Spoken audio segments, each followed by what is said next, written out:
So now what you're going to do is you're going to group these wings, which is what they're called, into pairs, which are like edges on a 3x3. This part of solving it is called edge pairing, and it is a very crucial step in solving it, because most of the parts where you can become really fast using this method is during edge pairing, because there are a lot of different ways to do it that are faster than the way that I am about to teach you. So what you want to do is look at this wing right here. It's yellow and orange, and you want to find the other yellow-orange wing,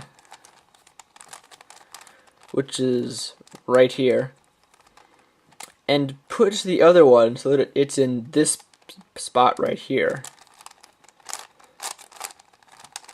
And so now it's in that spot. So now you push them together with a little u prime. So now they're paired together. But then if we undid that u prime to solve the centers, then they would be undone. So what you want to do is you want to swap this with an unsolved pair in the top layer, or the bottom layer, it really doesn't matter. So you can just do an RU R prime, and it would swap this solved pair with an unsolved pair. And then you can undo that U prime, and you can still have that solved pair, and the centers are solved. So now we do it again. That is a blue and red wing, so we look for the other one. Here it is.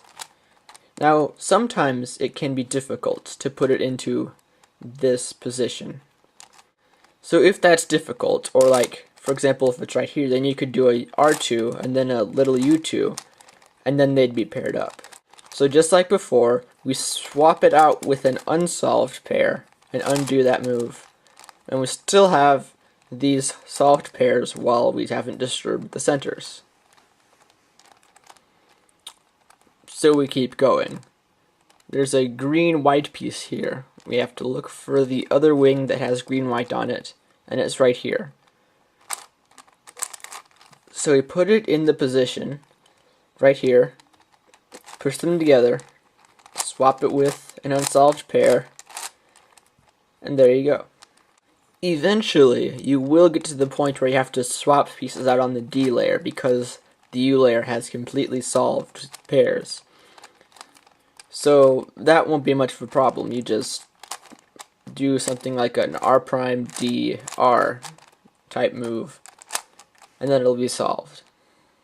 So if you get to the point where you slice it and you match up these pairs, but all of the pairs on the bottom are solved and all of the pairs on the top are solved, but there are still unsolved pairs on the back in this middle row, then you need to put those on the top or the bottom, and that's fairly easy to do. So then you would just slice it, swap it, and undo the slice. Eventually, you will probably get to a point like this. All of the other pairs are solved, and you have these two unsolved pairs. And if you slice that way, then you can solve this pair, but there's nothing to swap it with.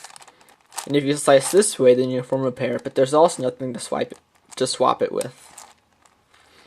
So what you want to do is you want to put it so that the colors are actually opposite their partners, like such, so that when you push them across, they would match. And then you want to use this algorithm.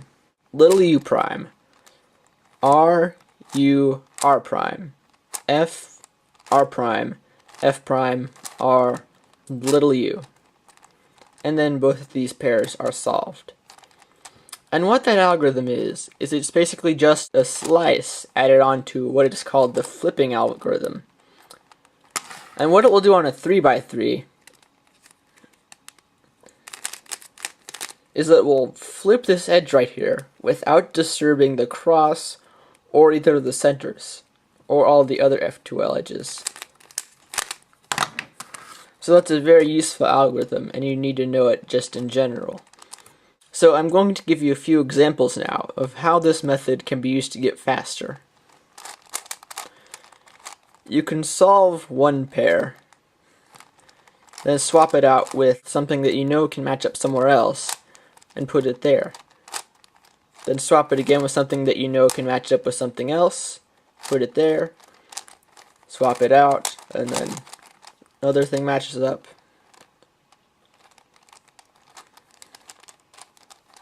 Swap it out, another thing matches up, swap it out, match up, swap it out, match up.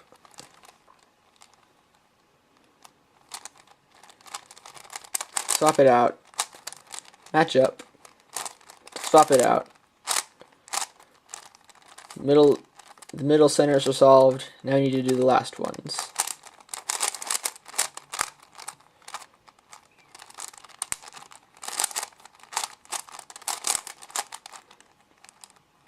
That's one way to do it. You can also set up the middle layer so that when you do a single U slice, it matches up 3 different edges.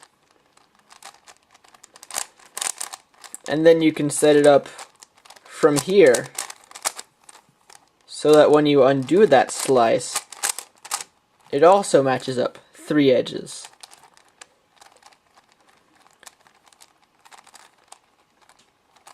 And that gets rid of the edges that you need to do really quickly.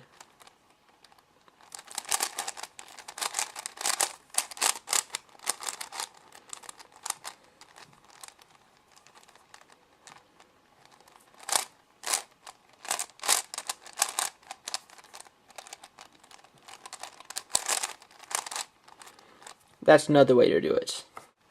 A variation of this method is to only set up the layer so that you only set up 1 or 2 at a time, but still set it up so that when you undo the slice, it also solves a pair.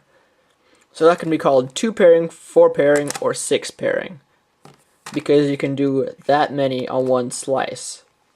Another simple different way to edge pair is to use the R slice instead of the U slice. I will make tutorials to all of these edge pairing methods eventually.